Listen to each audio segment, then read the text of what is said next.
On today's episode of Buckeye Roast, the preseason coaches poll is out.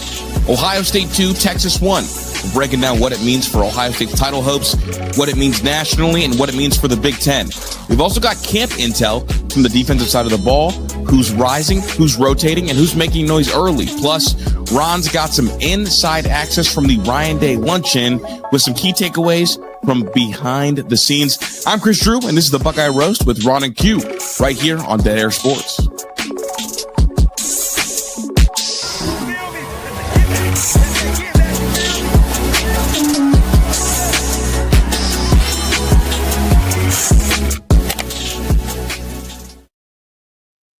Good morning, good morning, good morning. We are back for another episode of the Buckeye Roast. It's your boy Ron James here with my guy QPK. Q, how you doing? Cooking, man. Cooking. Got the new intro flowing. Y'all see that spotlight? Ron and Chris cooking it up. I see y'all, man. Got to give you a shout out for that. That's what I'm saying, man. It's feeling like the big leagues. We got Chris Drew on the intro. Shout out to our guy, Chris Drew, doing the intro for us. And yeah, man, excited to have the new intro. Plenty to talk about today. We got to talk about yesterday, though. We had our first show of the year, and a lot of people were excited to see us back and sent a lot of super chats and gifted memberships, and we weren't actually live. Past couple of years, we've been doing the show at 8 in the morning. Q is in Arizona and was recording the show at 5 a.m., and we have switched our schedule up a little bit and record late at night so we can give you guys the most up-to-date news, but also Q can also get some sleep. So we appreciate everybody that sent super chats and want to get right into those and let you guys know that if you do send super chats, we will be logging those and we will address them at the beginning of the following show the next day. And thank everybody who sends those. And also, since we don't have a live chat this season, we will have a couple days a week where we are live. But for the most part, these will be pre-recorded the night before. So if you do want to interact with us, if you have a question for us, leave it in the comments on the Dead Air Sports YouTube page, and we will be sure to address it like a super chat. So if you have questions for us, if you have comments for us, leave them as a comment on the Dead Air Sports video. If you're watching here on the Best Damn Media YouTube channel, we ask that you move over within the next 5 days over to the Dead Air Sports YouTube channel. We will only have the Buckeye Roast on the BDMG platform for the first 5 days of the show. So after that, we will be exclusively on the Dead Air Sports YouTube channel. We appreciate everybody who's supporting us over there, but we kindly ask you to make sure you subscribe over here on Dead Air Sports. If you're watching on Twitter, throw a like and a retweet on that, and then come on and join us on Dead Air Sports on YouTube as well. Q, I think I covered it all. Is it time to get into the super chats? I think it's time. Let's go ahead and run these super chats. Hit some questions, talk about some stuff that we got. Okay, we got Robert Howard, well, Best Damn members. We appreciate you. And he sent 5 gift memberships. Robert Howard, we appreciate you, man. Absolutely. Big shout out. That was the first gift that we got on the channel after being gone for the entire off season. A big shout out to our guy, Robert Howard. Our guy, Elks. Boys are back. Season is soon. Man, it is right around the corner. You wake up in the morning and it smells like football. Exactly. We are cooking Elks. We back. We are back. And Elks, you got to let us know in the chat, are you still beefing with Gmo? I feel like that's one of the oldest rivalries in sports, Elks and Gmo. It's one of my favorites. Shout out to Elks and thanks for the 2. Posh, so glad y'all are back. Hi, Q. You got to come out to Sebus so I can hug you too. Loved meeting you, Ron. Go Bucks. It's almost time. Q, when are you going to get up to Columbus? You live in Arizona. Man. You live a half hour from the Woody and a half hour from Washington. And I never see you in Columbus. What's going on? It should just be a short drive, but, somehow I just won't take it. No, I definitely got to get up there. I've been talking to Chris for a while. I do want to get up there while the season is intact. I have not been to an Ohio State game, and I haven't been to I've been to Ohio State game, but I haven't been to the Ohio Stadium. So I got to get there. I got to see it live and in person. So we're going to work on it and get it done. But Doreen, I promise you, we'll be there soon. And it would only be right if I shared the picture. I got to meet the Queen. Doreen's supported us since day one, and it was awesome to finally get to meet her in person. Our guy Anand, you guys know him. He's regular here on the show. That's who I was at camp with. Awesome picture, great times at practice, man. Q, you got to get up there, man. You can't even put it into words how fun it is getting to see all the Buckeye fans out there, all the media out there, the players, and a beautiful day. I was so worried about the weather, man. I was packing. I was like, let me get these dark hats because your boy's going to be sweating his ass off out there. Perfect, cool weather the entire time. We couldn't ask for better weather. It was a great time. I'm glad somebody's getting good weather. It's like 110 outside. Yeah, man, I couldn't do that Arizona heat. How would I be able to wear my hat?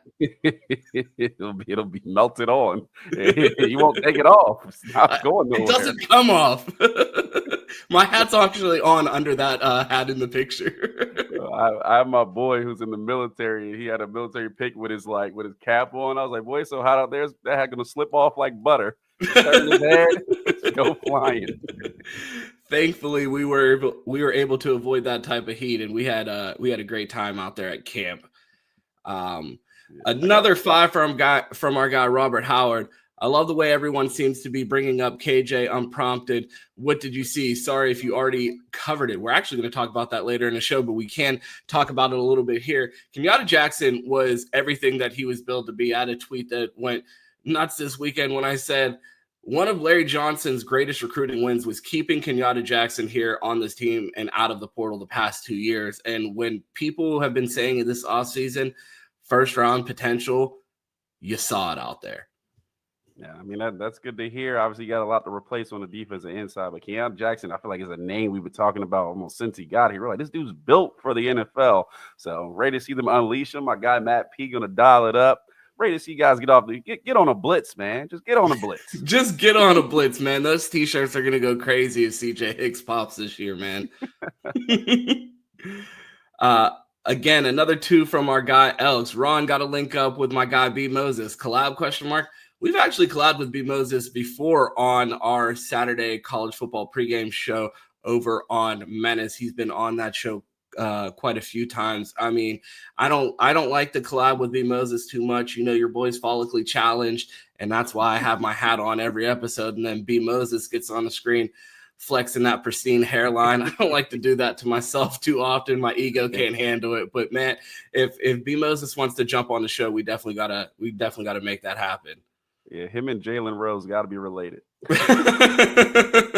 Or at least have the same doctor in Turkey.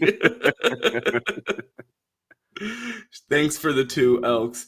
And that takes us into our next segment. Whoa, that's not the person that I wanted to drop. There we go. I appreciate everybody with the super chats. Remember, we are moving over to Dead Air. So if you are on Best Day Media, go ahead and come on over. Hit that sub button, get in those comments. Again, we were answering questions for that. But like all to do, we got a lot to talk about. Ron, play the song, man. Let's go.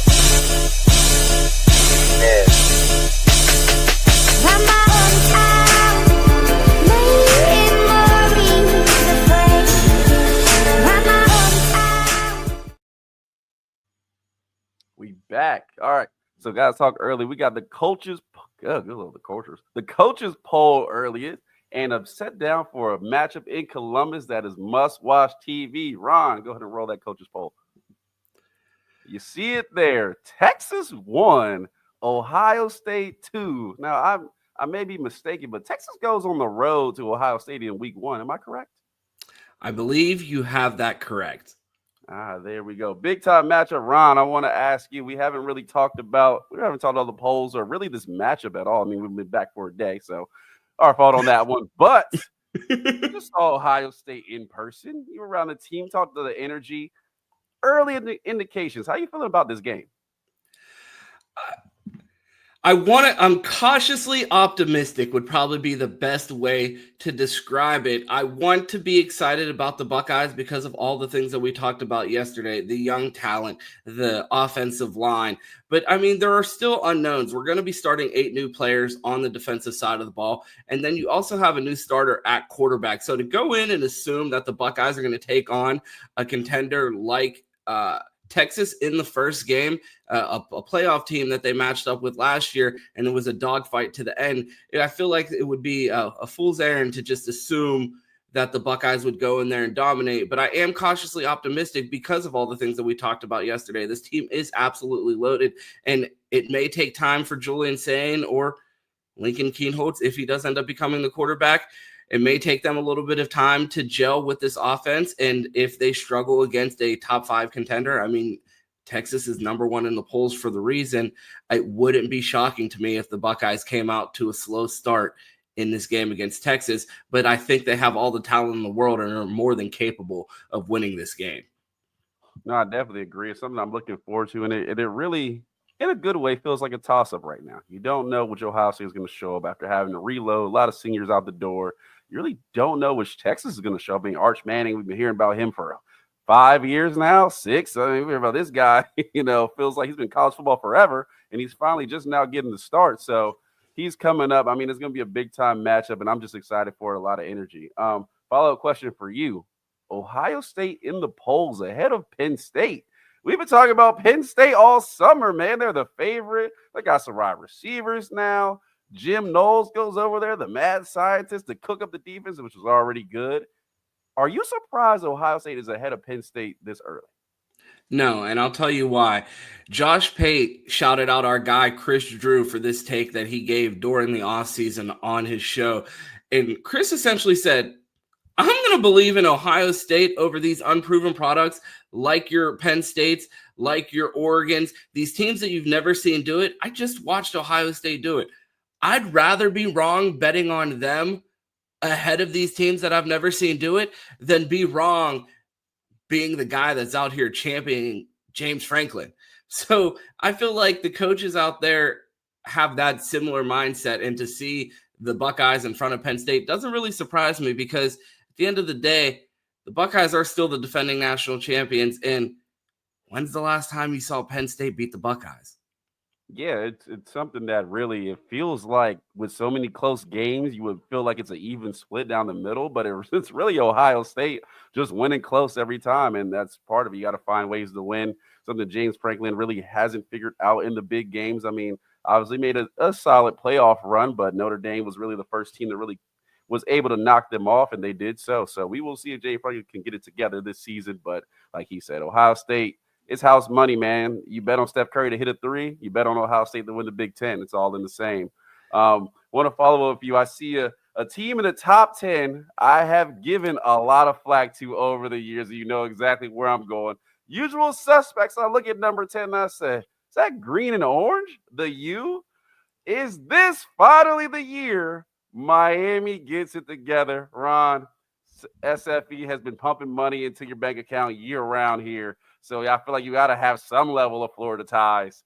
What's going on with Miami this season? I wouldn't bet on them. Like, what are we talking about? It's Miami. Like, I'm 1,000% out on Mario Cristobal. I will not be fooled by that program. They could spend as much money as they want. I mean, you just see, like, it's like you just know they're going to find a way to mess it up. Like, they are the modern day Clemsoning.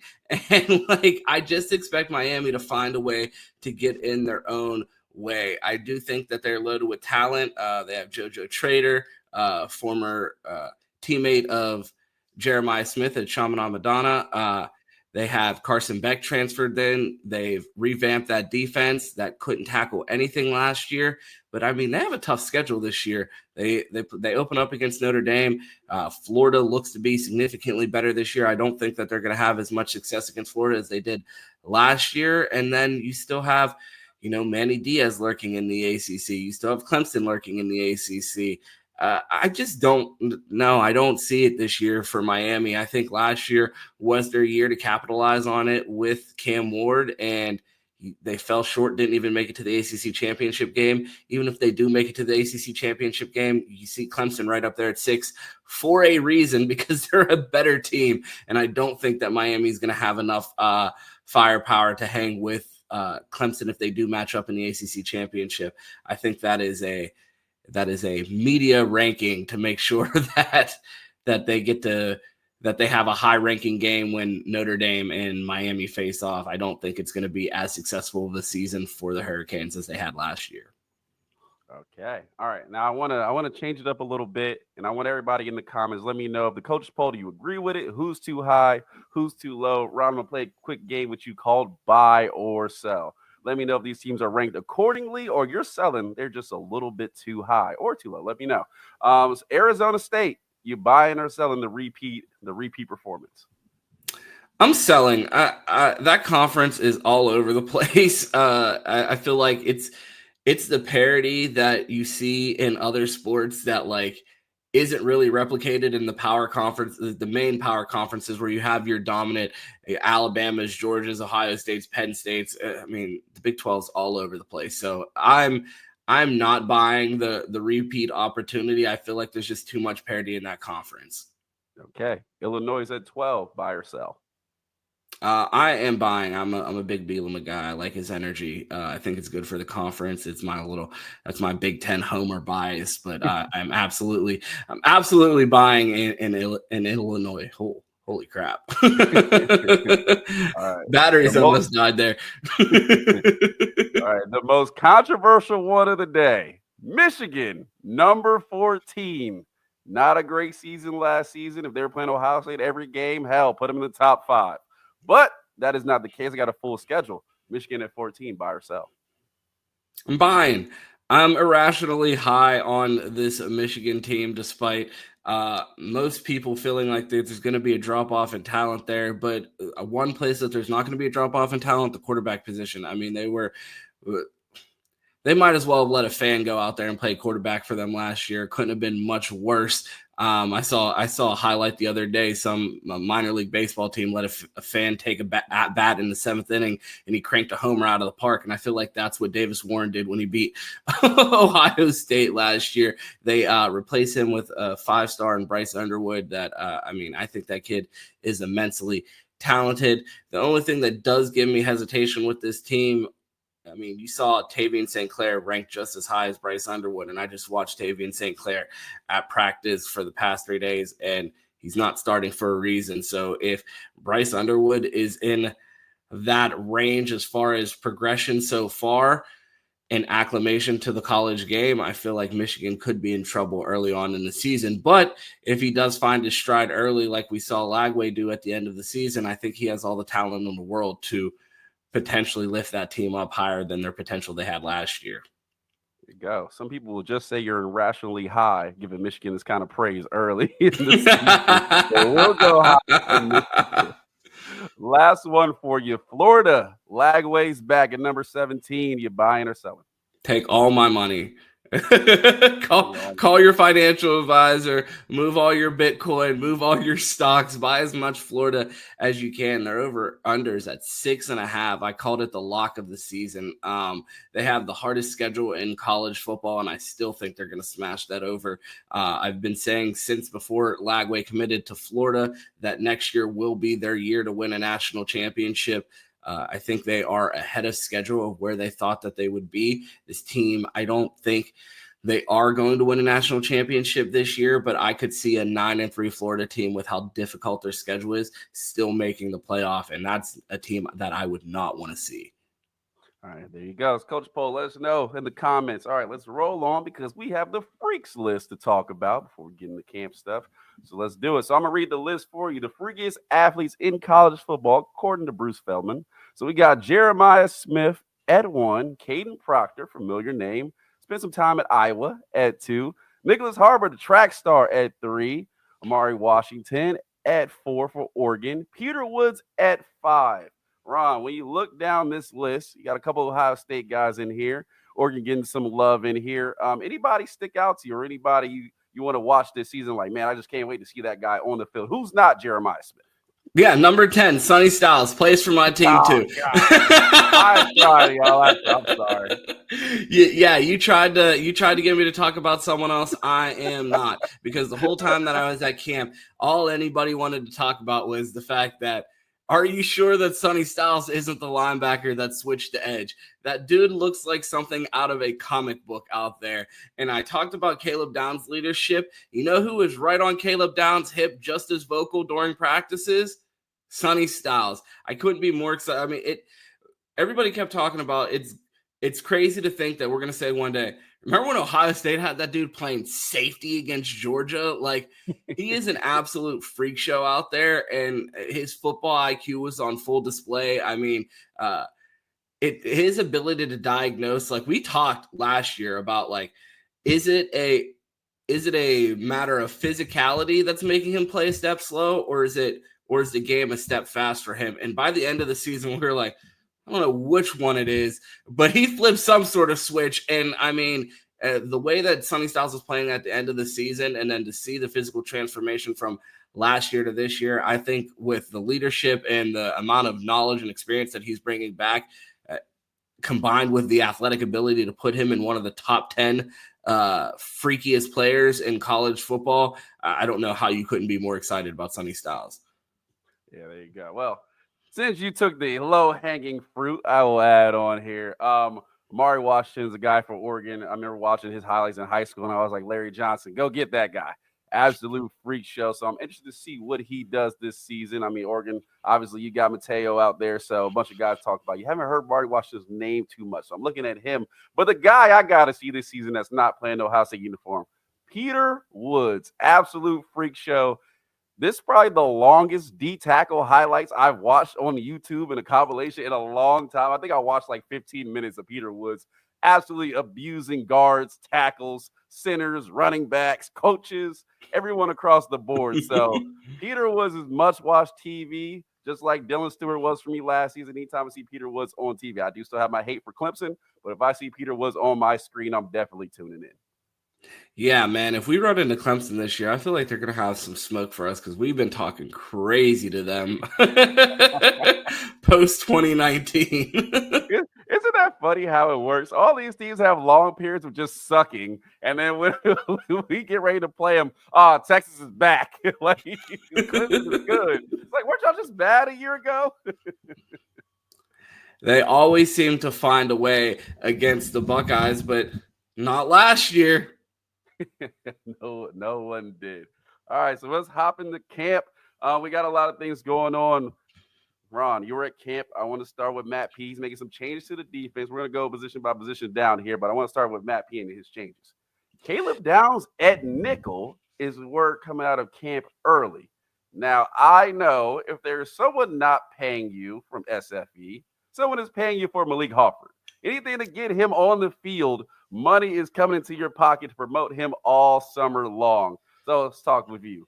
It's not money going into my pocket. It's money coming out of my pocket trying to get him on the field. You know, I've been on Malik Hartford Island since day one, since he was knocking kids' helmets off in high school. And to see Matt Patricia come in and go, you know what? I'd like to get Jalen McClain and Malik Hartford on the field, and I would like to get Caleb Downs around the ball. That's pretty exciting. And I heard this. It was so funny because I kept talking on and at camp. It was like day one. Everybody's texting me. They're like, Caleb Downs at nickel, Caleb Downs at nickel. I'm like, I watched the whole team period inside the Woody, and he was at deep safety the entire time. I'm like, I don't know what period that he repped at nickel and that I missed, but I completely missed it. I'm like, I don't know what everybody's talking about. And then he did it a little bit on the second day, and I still didn't see it because every rep that I caught of Caleb Downs, because they're split on two different fields, he was at the deep safety. And then day three, I finally saw it, and I saw Malik Hartford, Jalen McClain, and Caleb Downs all out there together. And man, that's a scary sight out there. If those two safeties prove that they're able to stay out there and they can get that creative with Caleb Downs, I feel like Matt Patricia is going to be in his bag this year.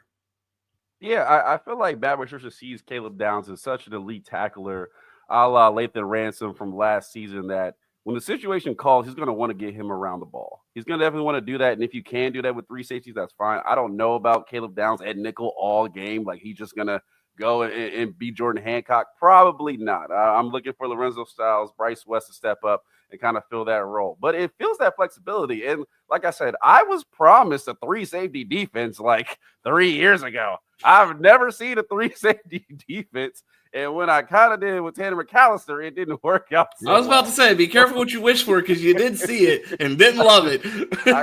I kind of got lied to. So, yeah, I'm interested to see what Matt Patricia does. Obviously, we hear about the stuff going on with the edge, moving linebackers down. Heard Riley Pettijohn's a freak show. We've heard all types of things moving around to get linebackers to rush the passer. I'm just trying to give a young guy some shout. But, yeah, so I'm interested to see what changes he makes. But we got to start with the biggest concern for Matt Patricia right now, and it's got to be defensive line. Now, we know. Defensive line, first 4, we're probably good. I mean, you got Edric Houston coming up. Interested to see the jump he makes. Cade McDonald, got no questions about him. We know the edges, they're fine over there. You were at camp. You got to see the backup linemen, at least for some of camp. Let me know what you saw from the rotational guys and not the starting guys. So the first day of camp, I came away pretty nervous because I got to camp and I'm looking at the backup defensive line and I'm like, they got to be lying about Will Smith's weight. He's no way he's as big as he's listed. And I'm like, that's an instant concern for me because I'm like, well, they don't have pads on. They're not doing anything physical. So all I can do is judge by their physical appearance. And I'm like, that's the next guy in. Like, we're a little light in the ass there. And like, you're still not hearing the names like Tywone Malone and Jason Moore talked about in a confident way from the staff, from the rest of the beat. So I'm like, what are they going to do on the interior of this defensive line? And then they put the pads on. And I was like, oh, okay, we're fine. Saw Tywone Malone chasing quarterbacks down, blowing through the line of scrimmage. Will Smith Jr., really quick feet. It feels like that's someone that's going to be able to rush the passer. It feels like the concerns around this, the depth in this defensive tackle room seems to be overstated. I feel pretty confident that 2 out of the 3 of Jason Moore, Tywone Malone, and Will Smith Jr. are going to find a way to put it together this year and be contributors behind Edric Houston and Cade McDonald. So I'm not going to lie, going into camp, it was a major area of concern for me. Even through days 1 and 2, I wasn't necessarily feeling great about it, but to see, Jason Moore get his hands up and bat down a few passes, to see Tywone Malone get after the passer, and then just Will Smith Jr.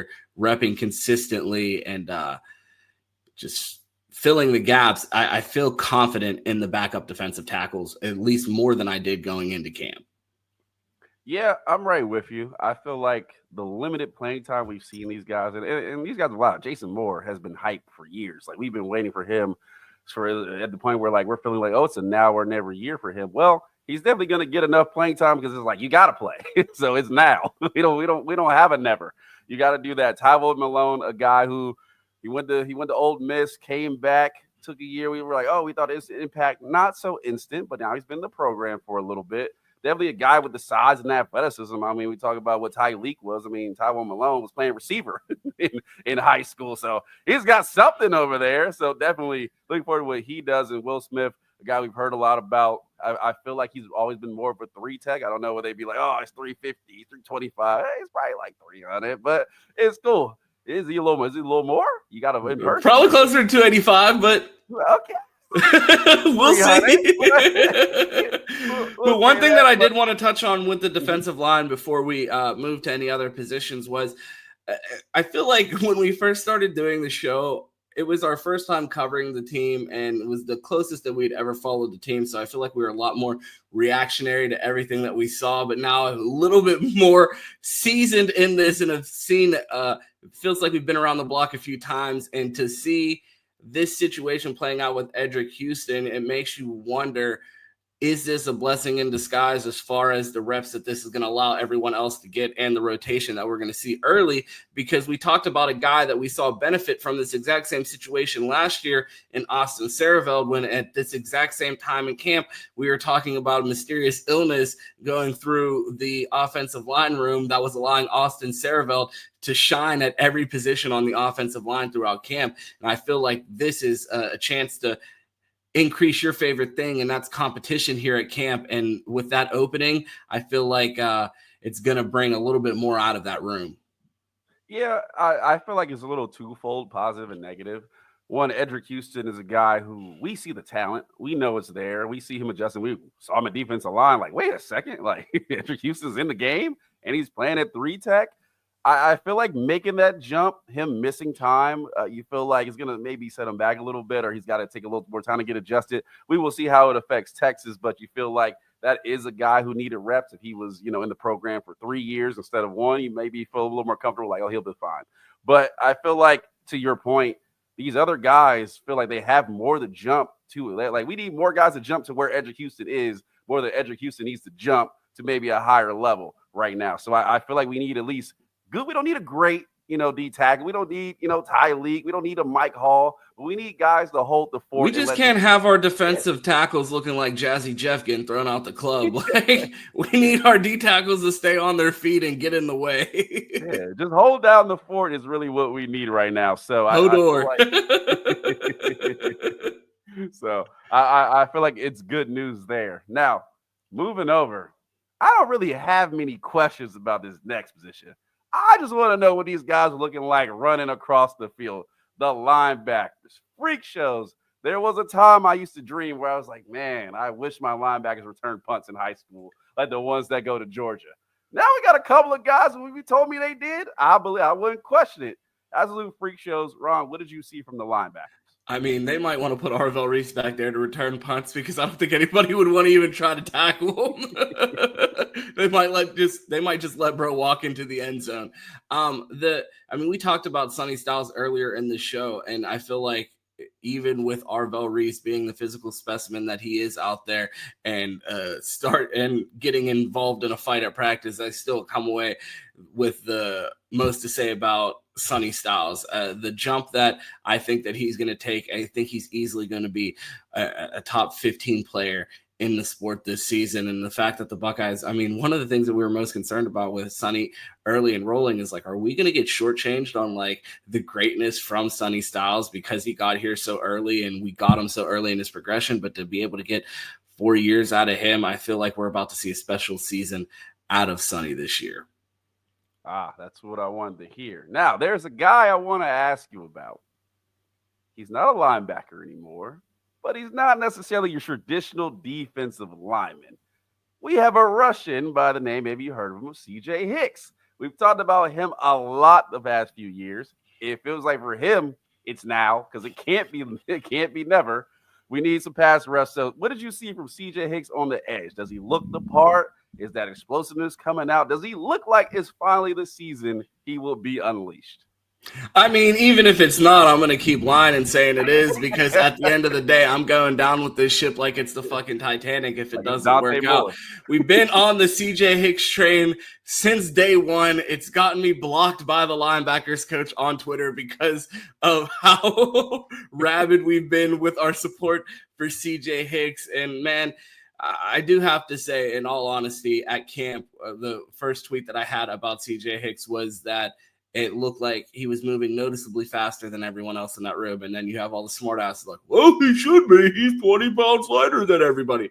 I'm like, well, you knew that. So I think it kind of goes without saying, right?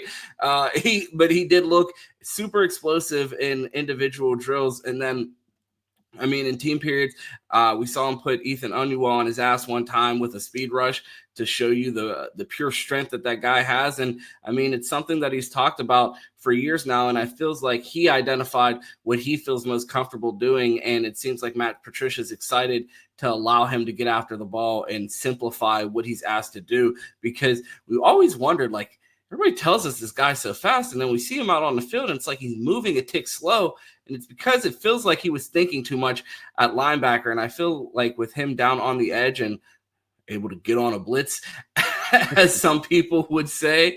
I think it's going to simplify the game for him and let him play at a different type of speed. And I'm really excited to see what becomes of the final year of CJ Hicks if he's able to put it all together. And I think if he's going to have the opportunity to do it, I think Matt Patricia is the guy that's going to put him in the right position to do it. Yeah, Matt Patricia has done a lot of PR to standing next to CJ Hicks in warm-up lines when the video's rolling. So he knows what the fans want to see. We talked about a guy last season before the season started, a guy by the name of James Pierce. And I said, well, James Pierce isn't your typical defense end. I mean, this guy's, 6'5", 240, not that heavy. He's just fast, and he can run past everybody else. Now, he didn't do it against Ohio State, but he did it against SEC competition just because it's easier down there. So it doesn't mean as much. So I will say, if CJ Hicks can play a gadget role, come in, just rush the passer, give us something off the edge, I think fans will be happy and feel at least validated with some of their takes. It may not be a Heisman, it may not be a all-unanimous All-American. We hope so. He could be. We wait to see. But some production for CJ Hicks is better than no production for CJ Hicks, and I think that's the guy we finally want to see off the edge. Okay, moving forward, a lot to talk about with this secondary. So we touched on it earlier, touched on your guys at safety. We got a lot of corners. We got a lot of safeties. We got just a lot of players to mix in. I mean, it feels like Bryce West and Aaron Scott aren't talked about enough. Jermaine Matthews is finally getting his start. We've been waiting for years. We've been yelling from the airways. Ron told you years ago, him and Cam Calhoun were the best corners duo in the nation. And now they're starting at Alabama and Ohio State. So, I mean, you can't really Ron 3, the most elite recruiting site you'll ever come across. I don't know any school who you line up and say, oh, man, I think this is going to be a rough day. I think those two are the guys you don't want to face. So, a lot of names in the secondary. Tim Walton's done a great job. Matt Guerrieri's coming in. He's filling his fingerprint. Fahim Delane's a guy we really haven't talked about yet. Of all the names in the secondary, give me an older guy who stuck out for you and give me a younger guy who stuck out for you. I'm going to go with Iggy as an older guy that stuck out for me because I just love his energy. And people are like, I hate the way that he holds those penalties kill us. I'm like, I root for the Pittsburgh Steelers. I watch Joey Porter hold on to people every snap of the game, every Sunday, and they can only call it so many times. I feel like Iggy adds so much in the run game. It can't be ignored. It's just a guy that I felt like he reminded people that, like, hey, I'm still here. I feel like he's someone that people tend to forget about, and he had major moments despite frustrating moments. I go rewatch the Penn State game if you want to criticize Davison Igbenogson, like huge plays and huge moments. And that's a guy that I feel like continued to be himself. The energy, the physicality, it jumps off the field. And I feel like that's an intangible that I feel like people tend to discount. So that's an older guy. I mean, there's nothing more for me to say about Jermaine Matthews. I've been beating this drum since the kid got his offer a month before he was getting ready to commit to Cincinnati, one of the greatest steals in Buckeye recruiting history. And I feel like he's finally going to get his opportunity to shine. But the overall takeaway is a complete embarrassment of riches because the young guys just completely getting after it. Bryce West, Aaron Scott, Lorenzo Styles, a guy that's still going to be fighting for time on the field. I feel like the Buckeyes cannot go wrong with this cornerback room, and I haven't even said the name. Number 4 out there, you've seen people compare him to Jeremiah Smith on the defensive side of the ball, and I feel like that's just such an unfair comparison, but an absolute freak show. And I said from day one, good luck keeping him off the field. That was my biggest takeaway as far as a young guy in the corner room, is that Bryce West and Aaron Scott have clearly done enough over the past 2 seasons to prove that they're more than capable of playing. And then you have a guy like Devin Sanchez that is also showing you as a true freshman that he's more than capable of playing. I feel like the Buckeyes are going to be able to get creative and keep guys rested. We've seen in years past where we weren't able to rotate as much at corner. I feel like the Buckeyes will be more than comfortable rotating at the corner position because they just have an embarrassment of riches. Yeah, I agree with you there. I mean, We've talked about Jermaine Matthews so much. It feels like it's finally time for him to get his chance. And if he just maintains his play, you don't even got to really get much better. If he maintains it, you're looking at another first-round corner with his athleticism and coverage skills. Aaron Scott, Bryce West, two guys I'm really keeping an eye on at corner. This is the time where you want to start to get reps. I mean, we know Devin Sanchez, he's the freak show. He's coming in. He's going to find a way to make an impact. I think those two guys definitely have got to find a way to get on the field. If it's at slot, outside, I think they've got to crack and get some playing time because you're moving to forward where more guys are coming in, guys starting to stack above you, and you got guys passing you from classes below you. You're in trouble. So I think it's a big camp season for those two guys and a big season going forward. And then obviously, Iggy, you talked about Iggy was really good last year. He's been really good since he got here. I know elite guys at times gives him trouble when he grabs a little bit, but this is a guy who came here as a sophomore, 1 year into college, and basically has played like a veteran since he's got here. And I think his energy has fed into this team and really changed into that culture we were talking about. So at corner, I feel like we're pretty loaded. At safety, I mean, the guy I want to hear about, Faheem Delaney. We know what the other three are. We feel like Lee Hartford, he's going to hit people. He's going to bring that Lathan Ransom energy. I feel like Jalen McClain, he's stated, he's played. We've seen him play. Caleb Downs, not much more we can say about him. Heisman, as we said on the cover. Faheem Delaney feels like that next guy up. Or am I missing somebody? I know there's another SFE guy back there, so I might be missing somebody, but my eyes have been on number 10. No, I think Faheem Delaney is the guy to keep an eye on. I feel like physically he looks like Lathan Ransom out there already. He moves so fluid. You've seen him, get the interception in the spring game, all over the ball throughout spring. That's a guy that I'm super excited to watch. Again, it's so the secondary is so loaded at Ohio State right now, and I see you watched everybody all off season cry about the lack of commits. And I'm like, if I'm a cornerback and I'm looking at the Ohio State cornerback room, I don't care how good I think I am. I'm not doing it. I'm going to Oregon. Yeah, I'm going to Oregon. They don't got anybody that can cover Jeremiah Smith. I might as well go try my luck. None of you guys can do it. I can't do any worse. I watched the game. Get the shoe deal.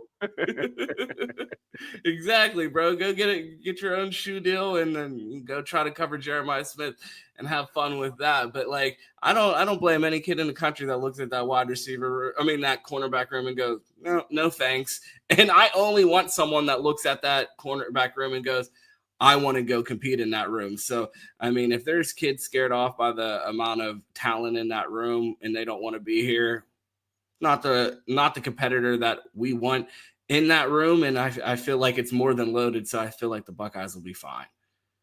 Yeah. I mean, you feel like the talent in secondary from the years we had before, and obviously recruiting game has changed. It's a little bit different now, but you still have a stock full of talent. In Ohio State, a lot of criticism, and I think we can do better in a lot of places in the recruiting department. But you look at the crowd, you say, hey, man, there's some guys we can work with here. And not only that, there's some guys we can get ready for next year that we're going to look at like the guys we have now.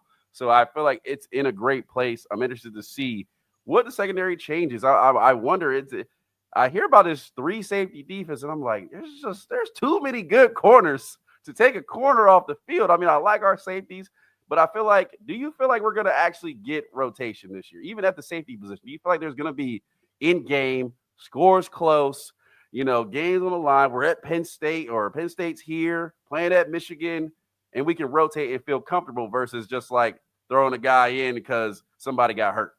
Absolutely.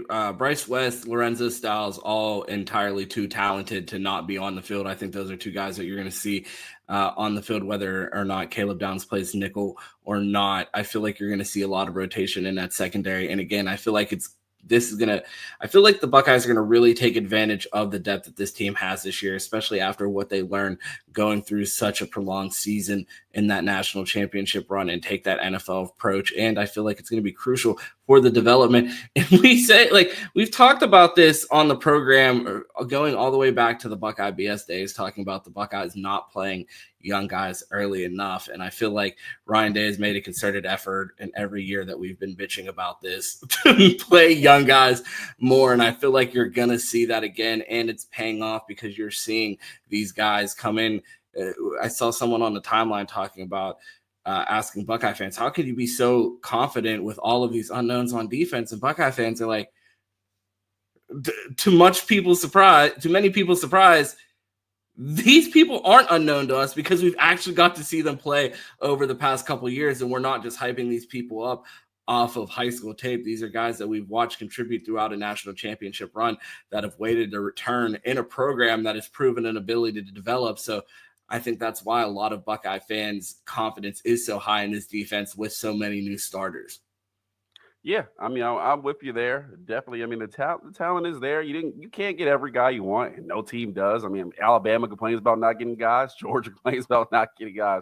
Unfortunately, the chips fall where they may, but when you look around and you have a talent like that, I mean, Matt Patricia, a guy who's going to come in and you feel like really dial up this defense, do some creative things, NFL mind, should be ahead of the game, and you feel like he will be. You got to feel confident and say, hey, I look at this defense, hold them 20. Hold them 23. Like, I don't go with the 17 like Ron and Chris wanted. I was about to say, my magic numbers. Yeah. If they keep them under 17, we win the game.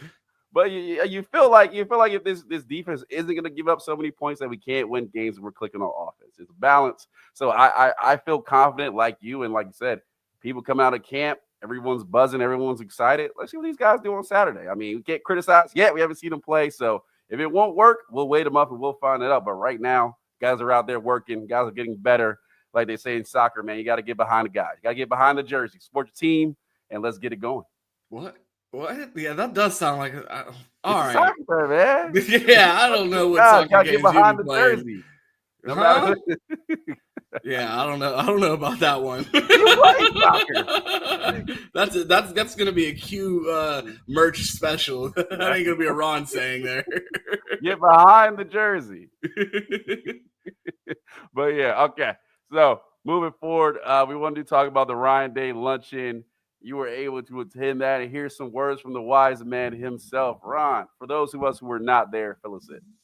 Well, I have to, for starters, look at that picture. Your boy Ron James and Ryan Day. Who would have thought? The luncheon was awesome. A big shout out to our guy Anan, a regular on the show. He'll be talking to us throughout the season. I had the opportunity to go to the luncheon because of him.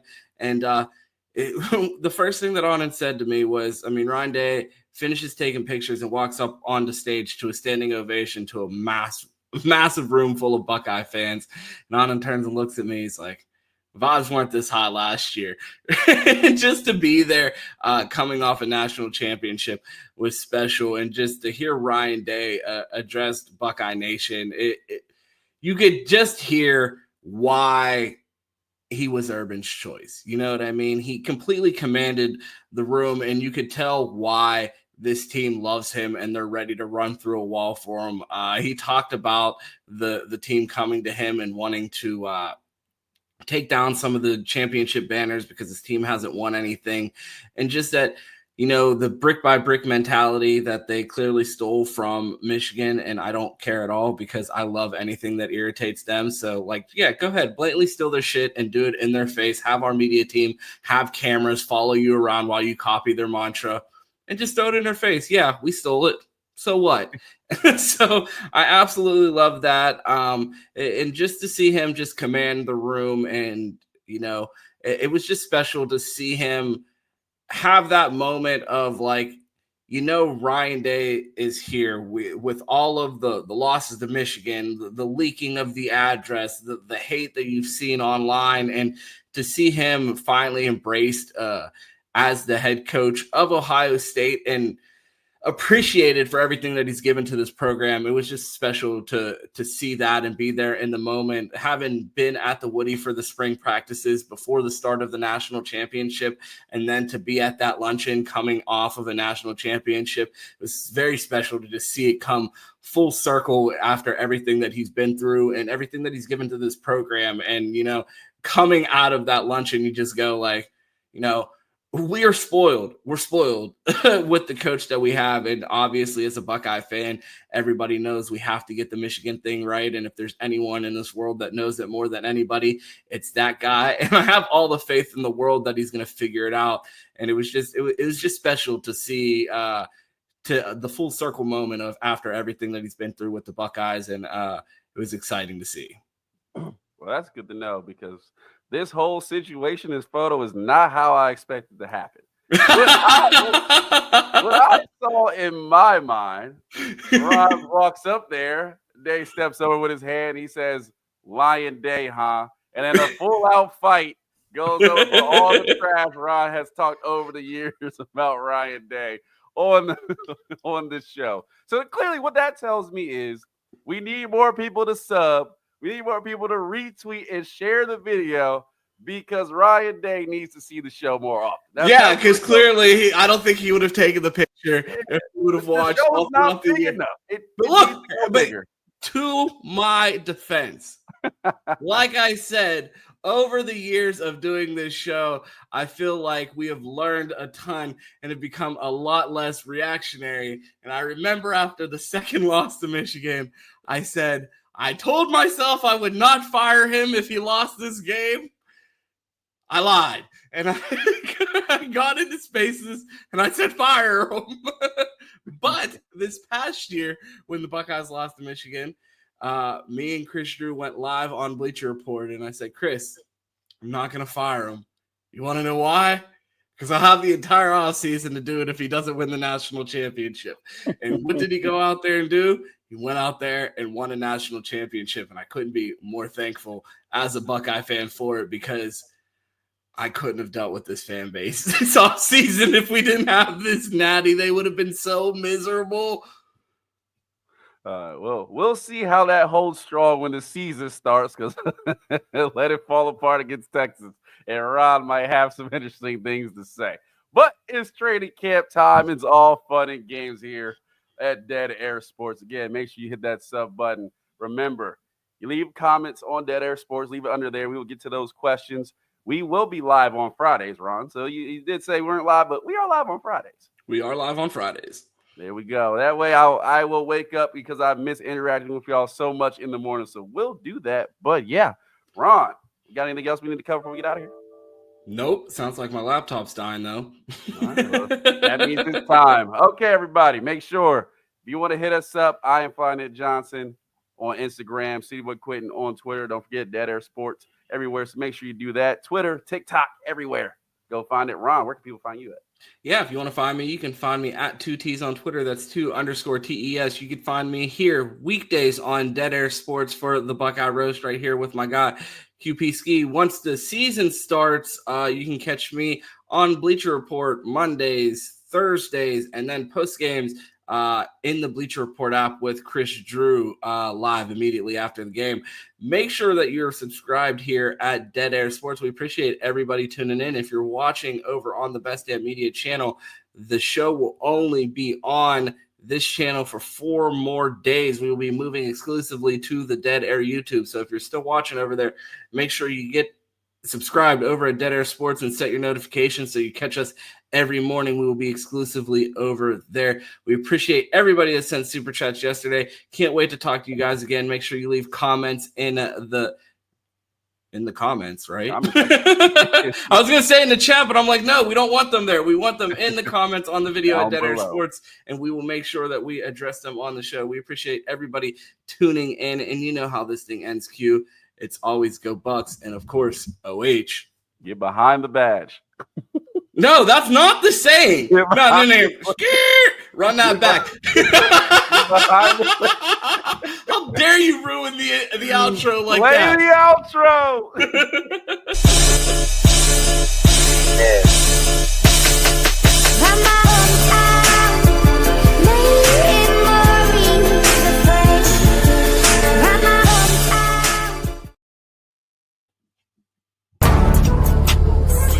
Example, when things get hard in life, you just keep swinging as hard as you can, you fight. That's our culture.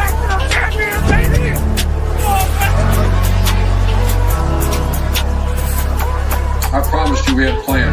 Remember that we talked about a plan? The plan was infallible. Part of that infallible plan is getting a team prepared, ready to go, so we start practice. Our coaches know what we got. And there's not one person in America I trusted more than Coach making that staff. Think about this. 130 teams either today, they report, or they've already reported. 130. 16 weeks from now, there's going to be one champion. One champion in our conference, one champion on the side of our conference. And in the country, one team's going to do this. Not 30 36, not 48, not 44. 1. That tells you how hard it is to be a champion. To do right all the time. To know your assignments. They have 11 guys play hard on every staff. That's hard. That's why there's one. I want a hungry team. I want a hungry team. I want a team that can't wait to get out there. Where there's a bunch of players that maybe, whenever you have a new coaching staff, you haven't played much, maybe you're trying to make a name for yourself, you're a hungry football player. I want a hungry team. And last one, most importantly, I've got to coach a few of them. I want an angry team. I want a pissed off football team. I want a team that has a little chip on their shoulder. Maybe something's been taken from you. Maybe something hasn't. Maybe something's been taken from you. Are you a team that's going to go get it? You're the Ohio State Buckeyes. You're an angry football team. You got an angry staff. You got a bunch of guys that are getting ready to start a journey. We're starting that journey tomorrow at 5 a.m. You're a hungry football team, and I'm proud to be your coach. There's a plan in place, right?